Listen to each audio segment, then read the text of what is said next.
अस्सलामुअलैकुम नाजरीन, programme fact matters के साथ मैं हूं सुजैन जहान खान। पाकिस्तान तहरीक इंसाफ की साबका क़यादत एक बार फिर मैदान में उतर चुकी है। फवाद चौधरी, इमरान इस्माइल और महमूद मौलवी की शाह महमूद कुरैशी के साथ मुलाकात के बाद पीटीआई का सियासी मंजरनामा यकसर बदल चुका है। पीटीआई की साबका क़यादत बानी पीटीआई की रिहाई के लिए तहरीक चलाने जा रही है, जबकि मौजूदा क़यादत उनको पीटीआई का हिस्सा ही नहीं मानती। फवाद चौधरी कहते हैं कि बानी पीटीआई और बुशरा बीबी की रिहाई उनका मकसद है। वो अगले हफ्ते मौलाना फजलुर रहमान और हुकूमती वज़रा से मिलेंगे और अपना नुक्ता रखेंगे। जबकि पीटीआई के सेक्रेटरी इत्तलात शेख वकास अकरम कहते हैं कि ये अपना चुरन बेचने की कोशिश कर रहे हैं, लेकिन उनका पीटीआई के साथ कोई ताल्लुक ही नहीं है। पीटीआई छोड़कर जाने वाले अब किस कैपेसिटी में बानी पीटीआई की रिहाई की तहरीक चलाने जा रहे हैं, ये ग्रुप अगले हफ्ते कौन से वज़रा के साथ मिलने जा रहा है और उनका अगला लाहे अमल क्या होगा, इस सब पर बात करेंगे। हमारे साथ मौजूद हैं सीनियर सियासतदान फवाद चौधरी। बहुत शुक्रिया सर प्रोग्राम में अपना कीमती वक्त देने के लिए। सर, आपकी 2 दिन पहले शाह महमूद कुरैशी साहब से मुलाकात हुई। पहले तो हम ये जानना चाहेंगे कि उनकी सेहत कैसी थी और उनसे आपकी क्या बातचीत हुई। शाह साहब की जो गाल ब्लैडर है उसमें पथरी है और वो उसकी सर्जरी के लिए हॉस्पिटल में है। सही। वैसे तो सेहत उनकी ठीक है, लेकिन एक सर्जरी उनकी जो है वो अंडरवे है, होनी है। उनके साथ बड़ी अच्छी मुलाकात रही, 40-45 मिनट की मुलाकात रही। सही। और काफ़ी जो मामलात हैं, एस्पेक्ट्स हैं, वो डिस्कस भी हुए। और उसमें जो सबसे अहम बात ये थी कि देखिए, शाह महमूद कुरैशी साहब और एजाज चौधरी साहब और महमूद रशीद साहब, ये तमाम लोग एक ख़त में अपने जो व्यूज़ हैं वो पहले ही, आपको मालूम है कि 2 महीने पहले उन्होंने ख़त लिखा था, जी। उसमें वो बयान कर चुके हैं। और उनका ये मानना है कि पाकिस्तान के अंदर टेम्परेचर नीचे लाने की ज़रूरत है। और यही बुनियादी तौर के ऊपर जो बात थी वो उन्होंने कही। बाकी ज़ाहिर है कि पार्टी जो लोग गिरफ्तार हैं उनका ख़्याल नहीं किया उन्होंने, मुलाकात के लिए कभी नहीं गए। सही। आज अच्छी बात है कि सलमान राजा साहब को ख़्याल आया मुलाकात का। सही। देर कर दी उन्होंने, लेकिन बहरहाल चलो, हमारे बात जो है उनको कम से कम ये दरअसल ख़्याल मैं आया कि शाह इस साहब तरफ से भी मिलना आऊंगी। सर, ज़रूरी आपने है। कहा कि आपकी 40-45 मिनट उनसे बात हुई, लेकिन शाह महमूद कुरैशी साहब के जो वकील हैं वो कहते हैं मुलाकात 10 मिनट की थी और इसमें कोई सियासी मामला डिस्कस नहीं हुआ। ये डॉन नहीं, नहीं, वो न्यूज़ मेरी ने रिपोर्ट मुदस्सर की से है। भी, हाँ, वो मेरी जी। राना मुदस्सर से बात हुई है और वो जी। कह रहे हैं कि बल्कि उन्होंने जो डॉन के एडिटर हैं, नासिर जमाल ब्यूरो चीफ जो हैं, उनसे भी उन्होंने बात की और उन्होंने कहा उनको, मैंने ऐसी कोई बात नहीं की। सही। और मैं तो मौजूद ही नहीं था, सही। ये भी सही। उन्होंने कहा।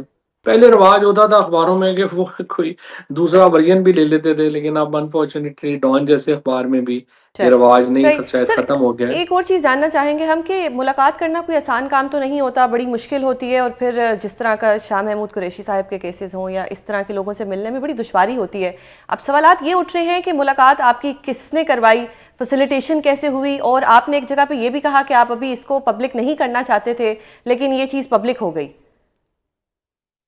देखिए, हम तो ज़ाहिर है पब्लिक इसलिए नहीं करना चाहते थे कि डिबेट इफेक्ट ना हो।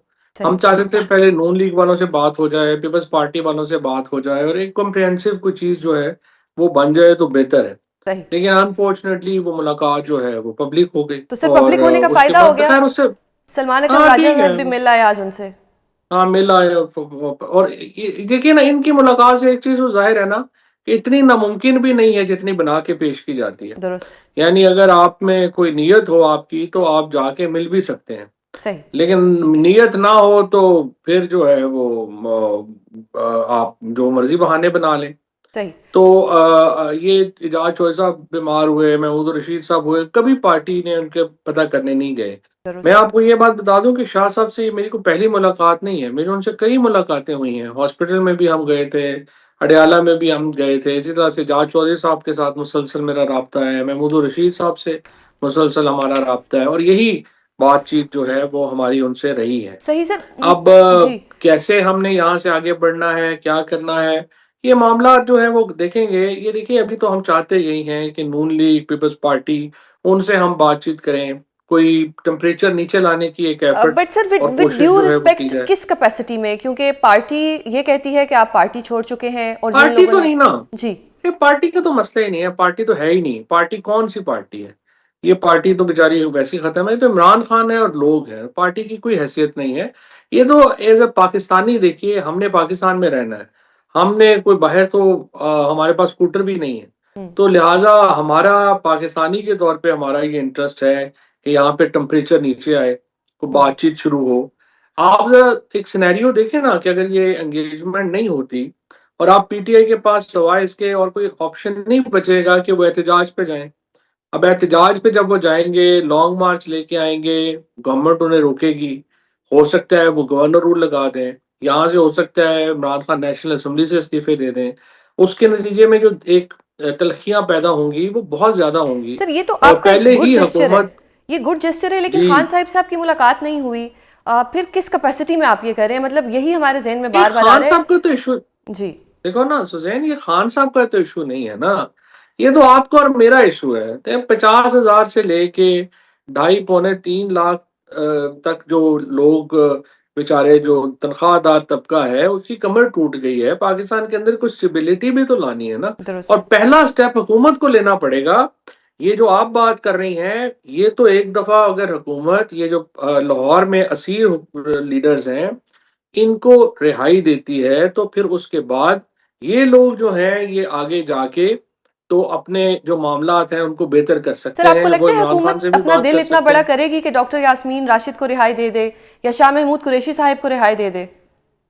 देखो ना, ये तो फिर हुकूमत अगर नहीं चाहती टेम्परेचर नीचे लाना, एंगेजमेंट नहीं करना चाहती, तो फिर मैं और आप तो ज़ाहिर है कुछ नहीं कर सकते। दुरुस्त। लेकिन मेरे ख्याल में हुकूमत का भी ये इंटरेस्ट है।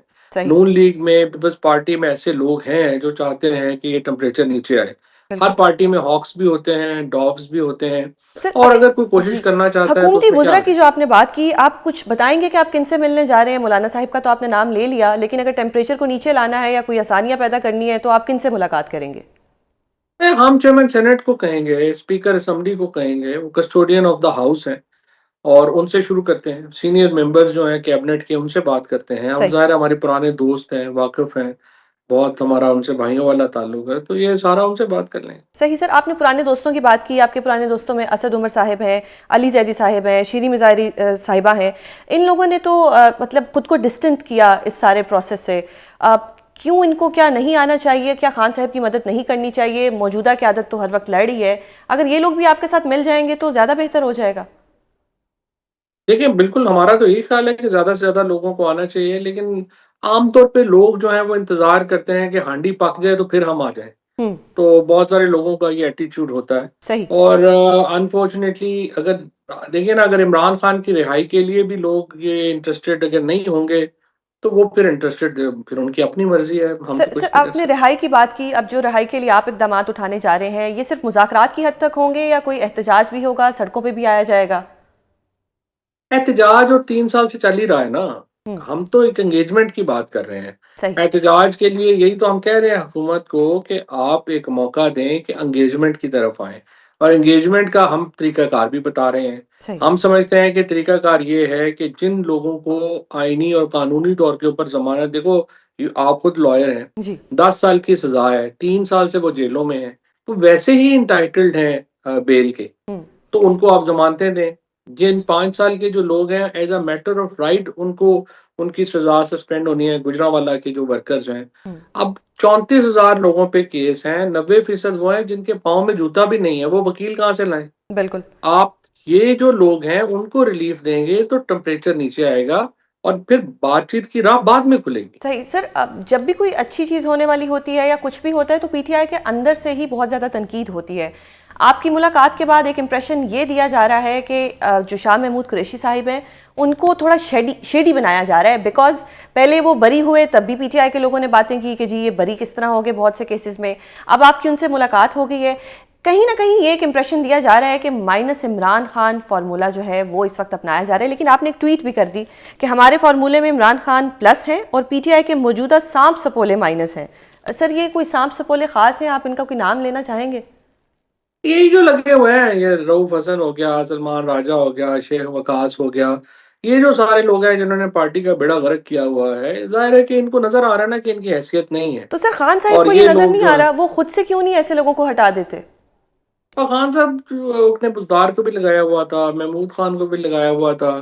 खान साहब ने तो ऐसा एक मॉडल क्रिएट किया है ना कि वो सारा जो है वो मामला वो खुद आगे जो है वो चलाएं। सही। उसकी वजह से भी पार्टी तो किसी पोजीशन में नहीं है लोगों की मदद करने के। So that's another issue. सही सर, सीएम केपी बड़े सख्त अल्फाज इस्तेमाल करते हैं, जो नए सेनेटर्स बनते हैं वो भी बड़ी सख्त ट्वीट करते हैं। अगर इस तरह के सख्त अल्फाज होते रहेंगे, इस तरह की ट्वीट्स होती रहेंगी केपी की तरफ से, और ये पीटीआई का सारा फोकस केपी बन जाएगा, मरकज़ी निगाह केपी बन जाएगा, तो डोंट यू थिंक कि हालात कुछ ऐसे बन सकते हैं कि गवर्नर राज लग जाए और खान साहिब के लिए आसानियों के बजाय ज़्यादा प्रॉब्लम्स शुरू हो जाएं? नहीं, 100% बन सकते हैं। यही तो मैंने आपको ये कहा कि अगर आप नहीं एंगेजमेंट करेंगे, फेडरल गवर्नमेंट एंगेज नहीं करेगी तो क्या हो? सही। उसके नतीजे में आपका जो गवर्नर राज भी लगेगा, सही। रिज़ाइन्स भी होंगे, उसके नतीजे में हंगामा आराई भी होगी, मसाइल बढ़ेंगे और तल्खियाँ भी बढ़ेंगी। तो यही तो बचाने के लिए हम ये एफर्ट कर रहे सही। हैं। अब सर, पीटीआई में कुछ अच्छे लोग भी हैं जो चाहते हैं खान साहब बाहर आएँ, कुछ नए लोग भी हैं जो नहीं चाहते होंगे, कि क्योंकि उनकी, यही कहा जाता है कि उनकी सियासत चमकी हुई है। किसी अच्छे बंदे के साथ आप राब्ते में हैं?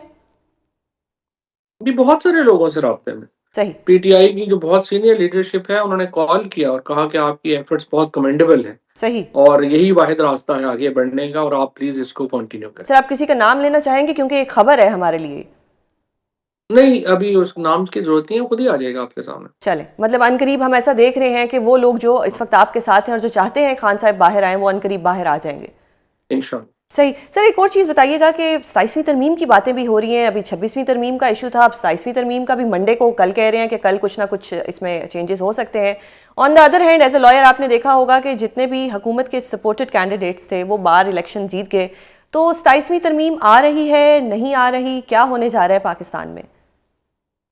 कुछ कहा नहीं जा सकता, मुझे कुछ इल्म नहीं है, लेकिन अगर स्ट्रक्चरल चेंजेज़ आती हैं, 18वीं तरमीम ने तो देखिए फेडरल जो स्ट्रक्चर है उसको तो बहुत नुकसान पहुँचाया है। सही। और कोई शुबा ही नहीं है कि हमें एक तरमीम की ज़रूरत है, जिसमें हम एनएफसी अवार्ड को ठीक करें, 18वीं तरमीम में जिस तरह से चीफ मिनिस्टर को जितना बड़ा मॉन्स्टर बना दिया गया है, उसको ठीक करें।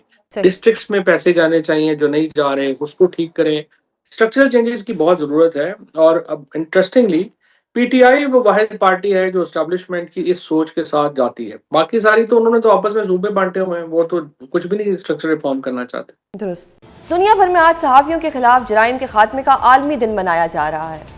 दुनिया की तारीख में सहाफ़ियों का सबसे बड़ा कत्ले-आम गजा में हुआ, जहां पर अक्टूबर 2023 से अब तक 253 सहाफ़ियों को कत्ल कर दिया गया है। एक ताज़ा रिपोर्ट के मुताबिक पाकिस्तान में सहाफ़ियों और मीडिया प्रोफेशनल्स के खिलाफ गुज़श्ता एक साल के दौरान हमलों और जराइम में 60% इजाफा देखने में आया है। पाकिस्तान में सहाफ़ियों को किन मुश्किलात का सामना है, इस समेत मुल्की सियासत से जुड़े अहम मामलात पर बात करेंगे। हमारे साथ मौजूद हैं पाकिस्तान तहरीक इंसाफ के सीनियर रहनुमा सेनेटर हुमायूं अहमद और सीनियर तज्जियाकार नसरुल्लाह मलिक। बहुत शुक्रिया आप दोनों का प्रोग्राम में अपना कीमती वक्त देने के लिए। हुमायूं सर, आपकी परमिशन से पहला सवाल जो हमारे भाई हैं उनसे करना चाहेंगे, क्योंकि आज सहाफ़ियों के खिलाफ जो जराइम के खात्मे का आलमी दिन है। नसरुल्लाह मलिक साहब, आपका पॉइंट इस पे जानना चाहूँगी कि पाकिस्तान में तो सहाफ़ियों को बहुत कुछ फेस करना पड़ता है, पीका का कानून भी लगता है, जबरी गुमशुदा भी किया जाता है, ऑफ एयर भी सहाफ़ी होते हैं। कैसे देख रहे हैं आप पाकिस्तान में सहाफ़ियों के रोल को? शुक्रिया सुजैन। देखिए, पहली बात तो ये है कि ये सहाफ़ियों के लिए पाकिस्तान एक मुश्किल जो है वो मुल्क है। इसमें कोई शक नहीं कि मीडिया से वाबस्ता लोगों ने बड़ी कुर्बानियाँ भी दी हैं और बड़ा जबर भी बर्दाश्त किया है। लेकिन ये हर दौर में होता है, क्योंकि उसकी बुनियादी वजह ये है कि हमारे यहाँ इख्तिलाफ राय सुनने की हमें आदत नहीं है। ये आप सियासी जमातें देख लें, कहीं भी आप देख लें, वहाँ पे इख्तिलाफ राय करने वाले के लिए जो है वो ज़्यादा गुंजाइश बचती नहीं है, बल्कि सियासी जमातें भी फ़र्द वाहिद की सियासी जमातें हैं, वहाँ भी मुशावरती निज़ाम आपको न होने के बराबर नज़र आता है। बिल्कुल। इसी तरीके से जब हुकूमत आ जाती है, तो हुकूमत में आने के बाद सियासतदान ये समझता है कि अब उसने मीडिया की कोई बात जो है वो तनकीद को बर्दाश्त नहीं करना, इसलिए फिर मीडिया ज़ेर-ए-ताब आ जाता है। जब भी आज की हुकूमत भी को ये बर्दाश्त नहीं है कि सच बोला जाए, माज़ी की हुकूमत को भी बर्दाश्त नहीं था। आपको याद होगा, इमरान खान साहब को तो मैं कहता हूँ कि वो मीडिया के सहारे और मीडिया की भरपूर सपोर्ट के साथ इक़्तिदार में आए थे और इक़्तिदार में आते ही उन्होंने कहना शुरू कर दिया था कि एंटरटेनमेंट के चैनल होने चाहिए, न्यूज़ चैनल्स की इस मुल्क को ज़रूरत नहीं है। ये है इस मुल्क का मिज़ाज सियासत का, और हमारा मजमूई मिज़ाज ऐसा ही है कि हम सिर्फ़ तारीफ़ें सुनना चाहते हैं, तनकीद सुनना नहीं चाहते। बिल्कुल। दूसरी तरफ मैं जो अपनी सफ़ों के अंदर भी हमें ये देखने की ज़रूरत है कि हम कहीं एक्टिविस्ट तो नहीं हैं। हम कहीं खुद कारकुन बन के, मुझे कतन ये कहने की जरूरत नहीं है कि मैं कहूँ जी कि मैं नवाज शरीफ साहब का झंडा लेके मैदान में उतरूं, या मैं जरदारी साहब का झंडा लेके मैदान में उतरूं, या मैं इमरान खान साहब का झंडा लेके मैदान में उतरूं। मुझे ये किसी की सियासी जमात की गलती को गलती कहना चाहिए, उसकी अच्छी बात को अच्छा कहना चाहिए। लेकिन हमारे यहाँ बदकिस्मती से पिछले कई सालों से मीडिया भी इतना डिवाइड हो गया है कि आप एक पॉलिटिकल पार्टी के साथ अलाइन आपको कर दिया जाता है, अगर आप दूसरी पार्टी पे तनकीद कर दो, वो कहते हैं नहीं जी ये तो फलां पार्टी की जुबान बोल रहा है। बिल्कुल तो मीडिया को भी अपनी सफों के अंदर ये सही देखना पड़ेगा कि हमारे अंदर जो कोताहियां हैं बिल्कुल उसको दुरुस्त कैसे सही किया है जा सर, सकता आपका है। पॉइंट आ गया। हुमायूं सर, ये तो सहाफ़ियों की बात थी, आपसे आपकी जमात की ही बात करना चाहूँगी कि जो पुरानी क़यादत है वो इस वक्त मुतहरिक है, शाह महमूद कुरैशी साहब से मुलाकात भी हो रही है, लेकिन जो इस वक्त मौजूदा क़यादत है वो तनकीद कर रही है। ये सियासी दर्जा हरारत कैसे ठीक होगा और खान साहब की रहाई के लिए क्या बेहतर इकदाम उठाए जा सकते हैं? बिस्मिल्लाहिर्रहमानिर्रहीम, इय्याका नअबुदु व इय्याका नस्तईन। देखिए, थोड़ा सा मैं कमेंट कर लूंगा जो नसरुल्लाह साहब ने कहा है, and I would 100% agree with him कि प्रॉब्लम जो है ना पाकिस्तान के निजाम में भी है और प्रॉब्लम हम लोगों के अंदर भी है। हम लोगों के अंदर इस लिहाज से प्रॉब्लम है कि हम लोग जैसे उन्होंने कहा है कि हम लोग खुद किसी फायदे के लिए हम लोग अपने अलाइनमेंट बदल देते हैं, और निजाम ये है कि निजाम के अंदर बर्दाश्त बिल्कुल नहीं, वो अपने खिलाफ बात नहीं कर सकते। मैं पूरे निजाम पाकिस्तान के पूरे सिस्टम की बात कर रहा हूँ, मैं इंडिविजुअल लोगों की बात नहीं कर रहा हूँ। अब बात आ जाती है पुराने लीडरशिप और नए लीडरशिप पे। देखिए, ये याद रखिए, पाकिस्तान तहरीक इंसाफ एक इवॉल्विंग पॉलिटिकल पार्टी है। उसकी वजह मैं बताता हूँ, और ये किसी और पॉलिटिकल पार्टी में आज तक नहीं हुआ। और ये इसलिए पाकिस्तान तहरीक इंसाफ में कि पाकिस्तान तहरीक इंसाफ इसलिए इस किस्म की है कि इसका लीडर इमरान खान की सोच वाला है। वजह, जब 2018 में जो सेनेट के इलेक्शंस हुए थे उसमें एलिजली कोई 20 लोगों ने पार्टी पॉलिसी के खिलाफ वोट दिए थे। इन अदर वर्ड, सुनने में आया था कि उन्होंने वोट बेचे। इमरान खान ने इलेक्शन से 3 महीना पहले उन सबको, और वो सारे वो लोग थे जो 2013 में सो कॉल्ड इलेक्टेबल्स लोग आए थे पाकिस्तान तहरीक इंसाफ में, इमरान खान ने उनको एक झटके में हटा दिया।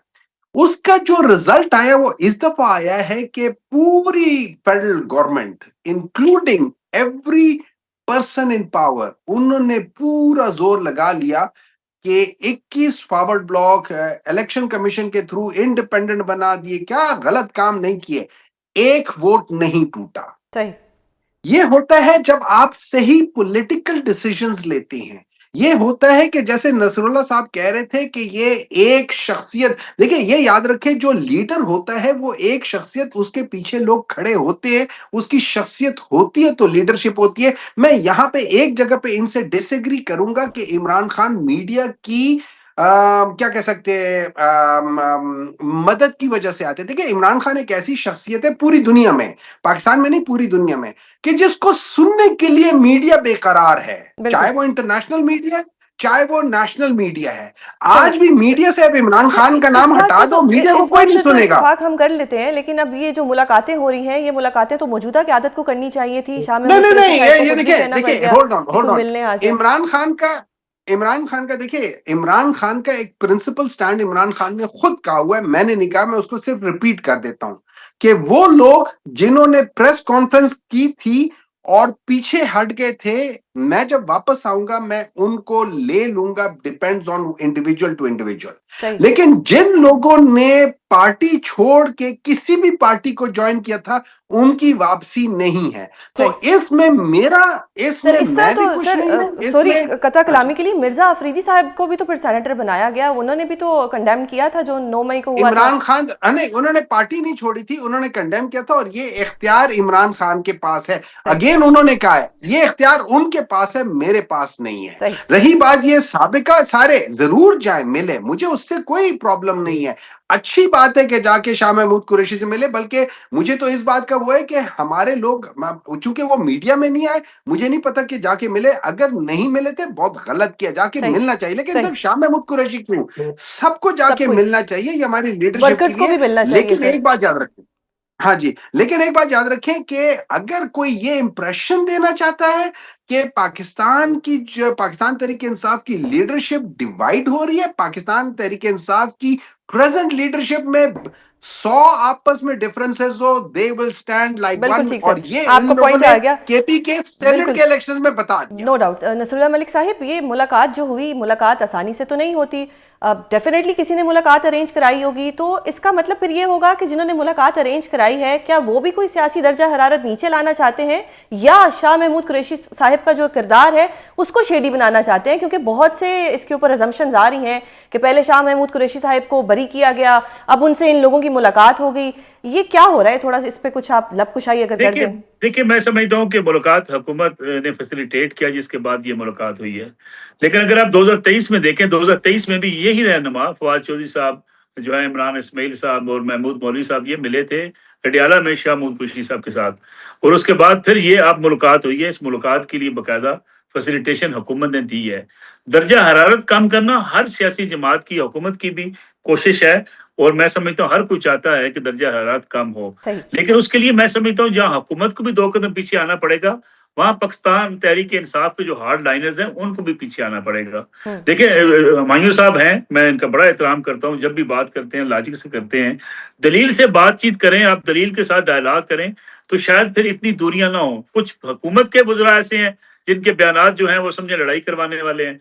कुछ पीटीआई के अंदर हार्ड लाइनर्स हैं जो मुल्क से हैं या मुल्क से बाहर बैठे हुए हैं। सही। वो इस किस्म की लैंग्वेज इस्तेमाल करते हैं जिसके नतीजे में ना डायलॉग हो पाता है, ना कोई आगे रास्ता निकल पाता है। सियासी जमातें रास्ते निकालती हैं, दुरुस्त। सियासी जमातें इनकलाबी नहीं होती। वो लड़ाई झगड़ा इंतशार के जरिए चीजों को नहीं मनवाती, बल्कि वो डायलॉग के जरिए कहीं मनवाती हैं बात, कहीं उनको खामोशी इख्तियार करनी पड़ती है, कहीं आगे बढ़ना पड़ता है। एक जुमला मैं हुमायूं साहब की खिदमत में गुजारिश कर दूं। देखिए इमरान खान साहब मेरे प्रोग्राम में भी, हमारे प्रोग्राम में भी आया करते थे। 2010 से लेके 1996 से लेके अब मीडिया में उनकी कवरेज किया करते थे। कोई इमरान खान साहब की बात इतनी बड़ी तादाद में सुनने को तैयार नहीं था। ये फैसिलिटेशन बहरहाल माननी पड़ेगी। जब आप 12-12 घंटे की लाइव कवरेज देंगे, यानी पाकिस्तान की तारीख में किसी बंदे को ये नहीं हुआ, ये प्रेसिडेंट मुशर्रफ को भी ये इतनी जो है वो सहूलत हासिल नहीं थी कि उनको सुबह से लेके शाम तक दिखाया जाता।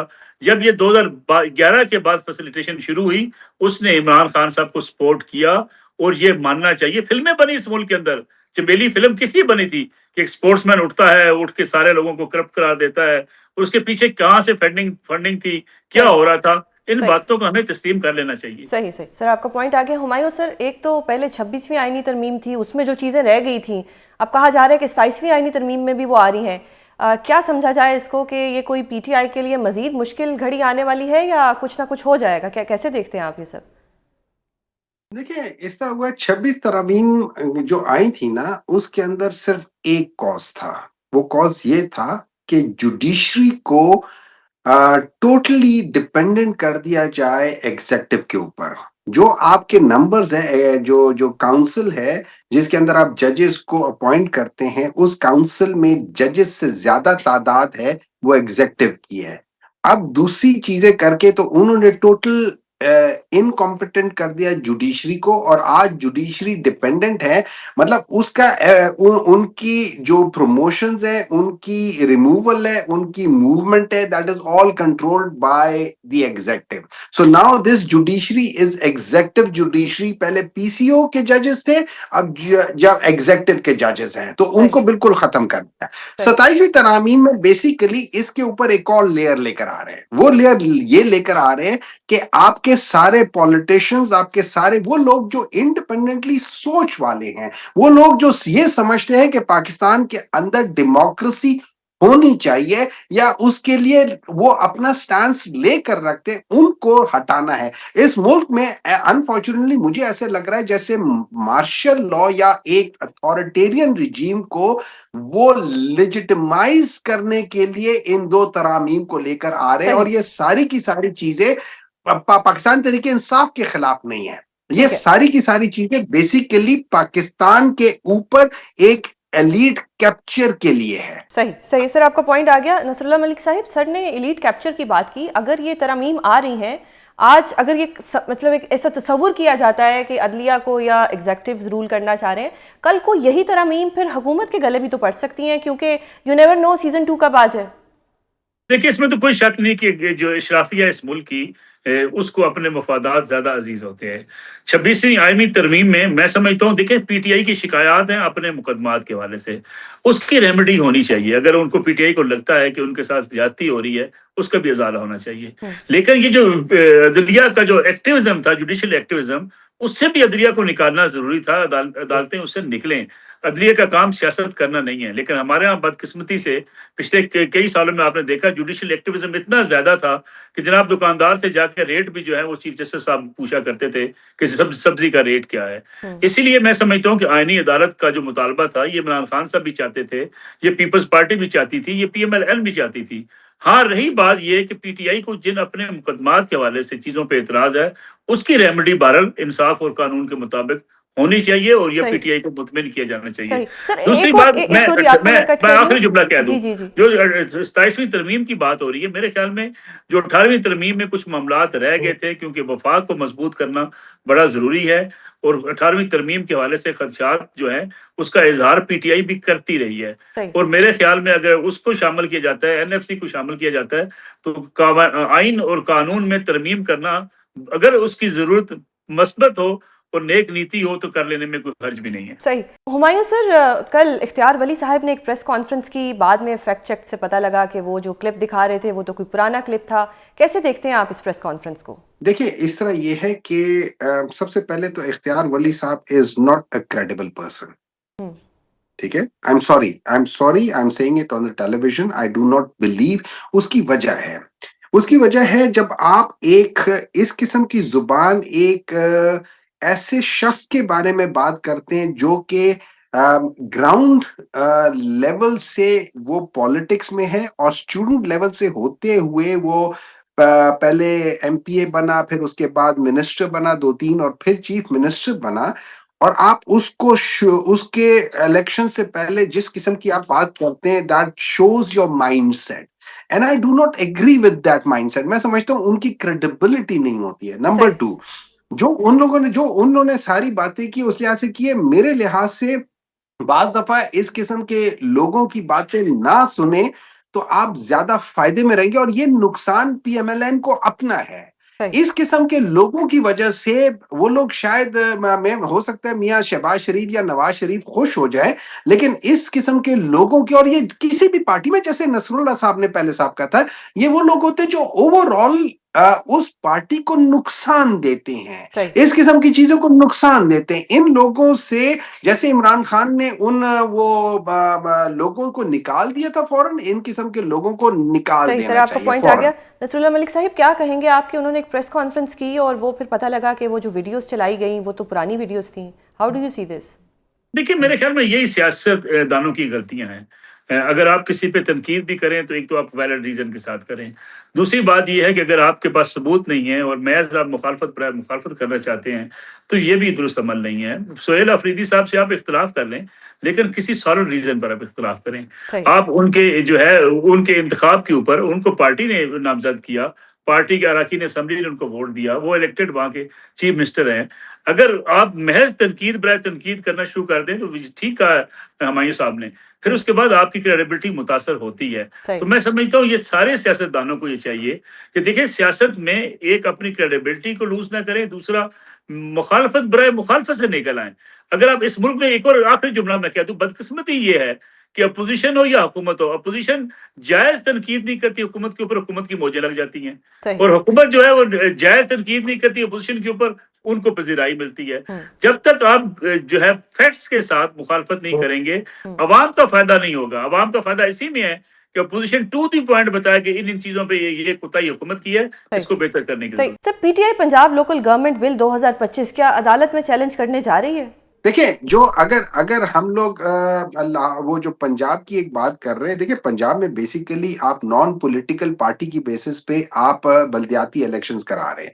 उसकी वजह ये है, इनको पता है इनके लोग जीतेंगे नहीं, और उसके बाद इन्होंने कहा है कि जो भी आ जाता है वो हुकूमत में शामिल हो जाए। चूंकि पंजाब की जो हुकूमत है वो पीएमएलएन के पास इस वक्त गलत तरीके से आई हुई है, तो जो भी जीतेगा वो एज एन इंडिपेंडेंट जीतेगा, फिर ये उसके ऊपर फोर्स करके उसको पीएमएलएन में कर लेंगे। सो बेसिकली वो नियतन उन लोगों ने एक चोर है ना, वो चोरी कि एक प्लानिंग करता है। ये लोग वोट चोर है, पहले पैसे चोर थे, अब वोट चोर है। अब ये वोट चोरी करने के तरीके कर रहे हैं। सही सर, विद ड्यू रिस्पेक्ट, अगर पंजाब की बात की जाए तो आप लोगों की जमात का भी सारा जो मरकज है वो तो केपी बना हुआ है। पंजाब तो आप लोगों की तरफ से भी इग्नोर हो रहा है।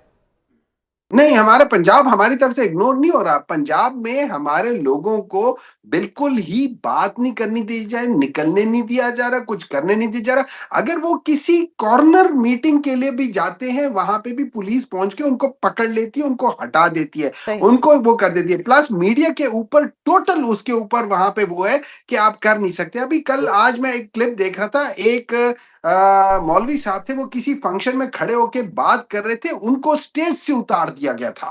देखिए इसके, और वो थोड़ी सी क्रिटिसाइज कर रहे थे ये जो नई पॉलिसीज आई है मरियम नवाज की। तो unfortunately Maryam Nawaz is total पैदाइश, हर चीज वो करके, she has never been in a merit, on a merit, किसी जगह पे, ना स्कूल में, ना कॉलेज में, ना पॉलिटिकल उस लिहाज से। So she doesn't know what is political merit. So that is why अब वो उसको टोटल एंडोर्स कर रही है टुवर्ड्स टोटल अथॉरिटेरियन रिजीम की तरफ। सही सही सर, आपको पॉइंट आ गया।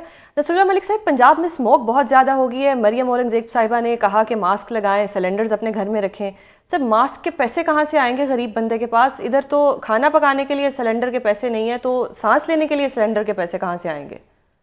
ये बात दुरुस्त है, चैलेंज बहुत बड़ा है। स्मोक चूंकि आपका क्लाइमेट चेंज है, इसमें मैं समझता हूँ कि हम जो है हुकूमत को भी और आवाम को भी तावन करना चाहिए। देखिए, आप लाहौर से बाहर निकलते हैं, चंद किलोमीटर के फासले पे आपको जाके लगता है कि स्मोक जो है वो वहाँ पे मौजूद नहीं है।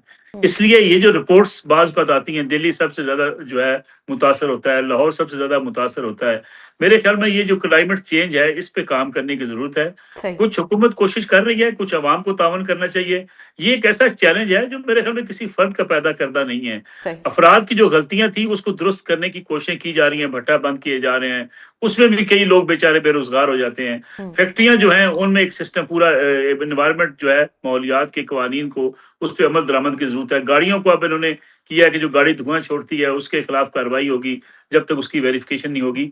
लेकिन इसके साथ-साथ मैं समझता हूँ कि बड़े प्लानिंग की, बड़ी मनसूबबंदी की ज़रूरत है, उसके बाद ही हम इससे निपट सकते हैं। सही। अशिया ज़रूरिया की कीमतों में इजाफा और लग्जरी आइटम्स पर भारी टैक्स आयद करने की खबरें आए रोज़ गर्दिश में रहती हैं।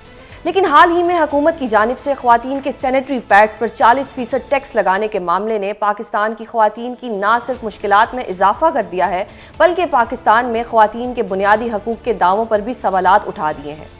इस भारी टैक्स के खिलाफ रावलपिंडी की एक नौजवान वकील महानूर उमर ने अदालत से रजू कर लिया है। महानूर उमर ने लाहौर हाई कोर्ट में एक दरख्वास्त दायर की है जिसमें पाकिस्तान के टैक्स कवानीन को चैलेंज किया गया है। उनका मौक़िफ़ है कि ये कवानीन ख़वातीन के साथ इम्प्रूव करते हैं और आइनी तौर पर बराबरी, वक़ार और समाजी इंसाफ की ज़मानतों की खिलाफ वर्जी करते हैं। नाज़रीन, यूनिसेफ और वाटर एड की एक तहकीक के मुताबिक सिर्फ 12% पाकिस्तानी ख़वातीन कमर्शली डेवलप सैनिटरी पैड्स इस्तेमाल करती हैं। ऐसे में उन पैड्स पर 40% टैक्स आयद कर देना ख़वातीन के मसाइल में मज़ीद इजाफा कर सकता है। इस इंतहाई अहम मसले पर बात करेंगे। हमारे साथ मौजूद हैं माहिर कानून एडवोकेट एहसन जदून। बहुत शुक्रिया एहसन, प्रोग्राम में अपना कीमती वक्त देने के लिए। हमारे पाकिस्तान में तो हमेशा फीमेल राइट्स के ऊपर बड़ी बात की जाती है कि जी इक्वलिटी होनी चाहिए, इक्वल राइट्स होने चाहिए। एक तरफ हम इक्वल राइट्स की बात करते हैं, दूसरी तरफ जो बेसिक नेसेसिटी है हर औरत की, हर ख़वातीन की पाकिस्तान में, उनके ऊपर इतना ज़्यादा टैक्स लग जाता है। तो इस पे तो आज तक किसी ने बात नहीं की। ये ऑल ऑफ सडन महानूर को और आपको कैसे ये आइडिया आया कि जी इसके ऊपर बात करनी चाहिए? ये एक ऐसा टॉपिक है जिसको पाकिस्तान में टैबू समझा जाता है। उस पर आप लोगों ने एक पिटीशन दायर कर दिया and you are her lawyer. How do you see this, और ये किस तरह से आपके जहन में आया? जी थैंक यू बहुत दावत देने के लिए। जहन में इसी तरह आया कि ये एक डिस्क्रिमिनेटरी किस्म का टैक्स है, बिकॉज बेसिकली तो सिर्फ खवातीन पर 3 परचेज कर रही हैं और वो अपने बायोलॉजिकल फंक्शन को to manage it in a hygienic way, they're using this and the government seems it fit to tax it. So जब कानून की थोड़ी बहुत समझ आने लगी तो हमें एहसास हुआ कि ये तो इक्वालिटी के प्रिंसिपल्स को डिस्टर्ब करता है और ऐसी चीज़ को बिल्कुल अल्ट्रा वायरीज होना चाहिए कॉन्स्टिट्यूशन के। रिसेंटली नेपाल की सुप्रीम कोर्ट ने भी इस तरह का एक्शन लिया कि उन्होंने सेल्स टैक्स को स्ट्राइक डाउन किया। उससे पहले हम देख चुके हैं कि इंडिया में भी इस तरह की एक पिटिशन आई थी हाई कोर्ट्स में, बट वहाँ पे ये हुआ था कि जब पिटिशन आई तो फिर गवर्नमेंट ने खुद विड्रॉ कर लिया था। तो हमारा एम भी इसी तरह का कुछ था कि चूँकि ये हर खातून जो कि रिप्रोडक्टिव एज से गुजरती है उसकी एक तरह से माहानावार ज़रूरत है, तो उसके ऊपर उनको टैक्स पे नहीं करना चाहिए।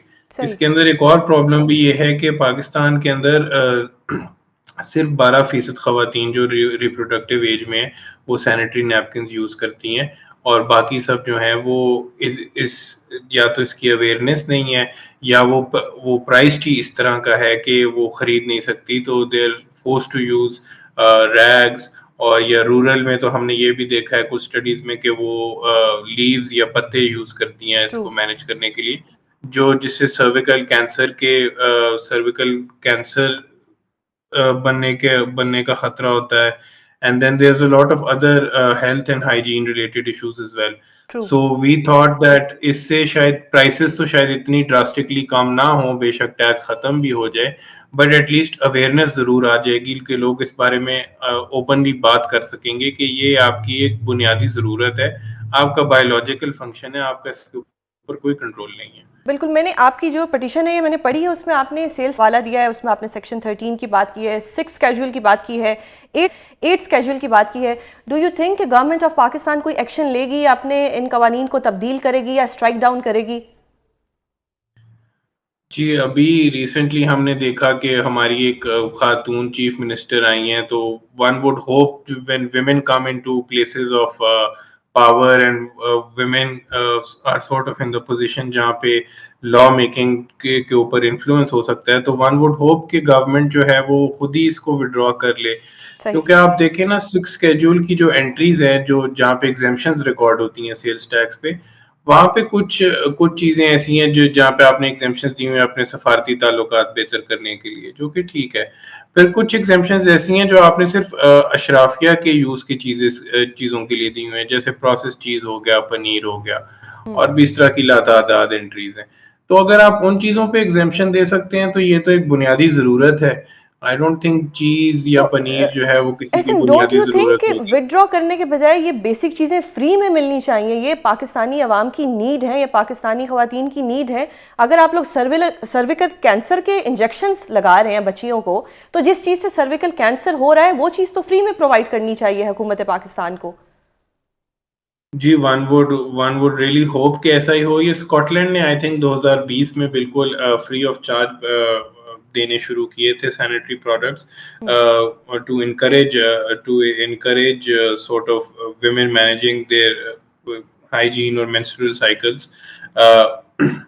तो वन वुड होप कि पाकिस्तान में भी हो, बट आई थिंक वो थोड़ा यूटोपियन सा आइडिया होगा, बिकॉज सही। और अभी अगर शायद मैं हम बात इस करूं कि 40% टैक्स की बात अगर हम करते हैं, ये लोकली अगर इनकी प्रोडक्शन की जाए तो फिर तो इतना टैक्स नहीं होगा, फिर तो प्राइसेस बहुत अफोर्डेबल और रीजनेबल हो सकती हैं। अच्छा, 40% ये हमने काफी जगहों पे वजाहत दी भी है कि वो 40% जो है वो इफेक्टिव टैक्स रेट है, 18% सेल्स टैक्स है, और बाकी सही। जो टैक्सेस हैं वो कस्टम ड्यूटीज और इंपोर्ट जो ड्यूटीज के इम्पोर्टेड के बाद में ऊपर। आती है। बिल्कुल। तो वो जब आप बनाने जाते हैं डोमेस्टिकली, तो आप देखते हैं कि जो सैप पेपर होता है, जो सबसे बड़ा कंपोनेंट है सैनिटरी नैपकिन का, उसके ऊपर तकरीबन 30 से 35% कस्टम ड्यूटी है, और इसी तरह उसके अंदर जो वो सेलो टेप लगती है और बाकी चीजें लगती है उनके ऊपर भी 25% ड्यूटी है। बट चूंकि वो इतने बड़े कंपोनेंट्स नहीं है तो उनकी कॉस्ट मैनेज हो जाती है। मेजॉरिटी कॉस्ट जो है वो सैप पेपर की होती है। सही। तो वो आप अगर उसको डोमेस्टिकली भी प्रोड्यूस करोगे तो आपको कस्टम ड्यूटीज उन प्रोडक्ट्स के ऊपर जो इसकी मैन्युफैक्चरिंग में जाते हैं उनके ऊपर फिर भी देना पड़ेगा। सही। और आपकी पिटीशन की नेक्स्ट डेट ऑफ हियरिंग क्या है? इस पे कोई रिप्लाई अभी तक सबमिट हुआ या नहीं? जी, अभी तक तो कोई रिप्लाई आया नहीं है। Respondents were put on notice, तो वफाकी हुकूमत से जवाब मांगा गया है। अभी तक दोबारा लिस्ट नहीं हुई, and we are waiting and watching. अगर आने वाले दिनों में नहीं होती तो since it's a very pressing issue given the floods वाली सिचुएशन, क्योंकि काफ़ी ज़्यादा खवातीन were uprooted from their homes, so you can't true. Really imagine true. कि किस तरह के चीज़ों से वो गुजर रही हैं। तो वन वुड होप कि हम अर्ली हियरिंग फाइल कर देंगे फिर इसके लिए। परफेक्ट। बहुत शुक्रिया एहसन, प्रोग्राम में अपना कीमती वक्त देने के लिए। हमारे पाकिस्तान को ऐसे इश्यूज़ पे बोलने वाले वकला की बहुत ज़रूरत है। नाज़रीन, प्रोग्राम का वक्त ख़त्म होता है। अगले हफ्ते आपसे दोबारा मुलाकात होगी। अपना बहुत ख्याल रखिएगा। अल्लाह हाफ़िज़।